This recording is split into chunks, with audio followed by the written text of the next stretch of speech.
പണ്ട് BJP religious polarisation നടത്തി ന്യൂനപക്ഷങ്ങളെ ടാർഗറ്റ് ചെയ്തപ്പോഴേ നമ്മൾ അവരെ ഒരുപാട് പരിഹസിച്ചു. അന്ന് നമ്മൾ പറഞ്ഞത് ഇതൊന്നും ഒരു ജനാധിപത്യ സമ്പ്രദായത്തിന് ചേർന്നതല്ല, ഇതൊന്നും മാനവരാശിക്കും മാനവികതയും കൺസിഡർ ചെയ്യുന്ന ഒരു പൊളിറ്റിക്കൽ പാർട്ടിക്കോ ജനങ്ങൾക്കോ പറ്റിയതാന്നൊക്കെ പറഞ്ഞിട്ട് നമ്മൾ അന്ന് കുറേ പരിഹസിക്കുകയൊക്കെ ചെയ്ത ആ പരിഹസിച്ച നമ്മളിന്ന് കാണുന്നത് എന്താണ്? സ്ലോലി ബട്ട് സ്റ്റഡിലി നമ്മളും അതേ പാത പിന്തുടരുകയാണ്.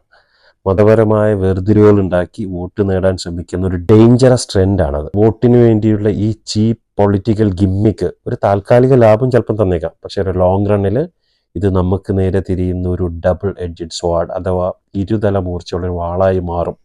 തീർച്ചയാണത്. നമ്മുടെ സൊസൈറ്റിയിൽ വർഗീയതയുടെ വിഷം കലർത്തി നേടുന്ന വിജയം സത്യത്തിലൊരു ഫെയിലിയറാണ്. വികസനത്തെക്കുറിച്ചും പുരോഗതിയെക്കുറിച്ചും ഭാവിയിലെ പുരോഗതിയുടെ പ്ലാനുകളെക്കുറിച്ച് നിങ്ങൾ സംസാരിക്കും. ഏത് പാർട്ടിയാണെങ്കിലും അതാണ് യഥാർത്ഥ പൊളിറ്റിക്സ്. അങ്ങനത്തെ ഒരു ക്ലീൻ പൊളിറ്റിക്സ് പ്രത്യേകിച്ച് കേരളത്തിലെങ്കിലും നമുക്ക് നിലനിർത്തേണ്ടത് ആവശ്യകത തന്നെയാണ്. Let's be better, let's be human, let's be equality.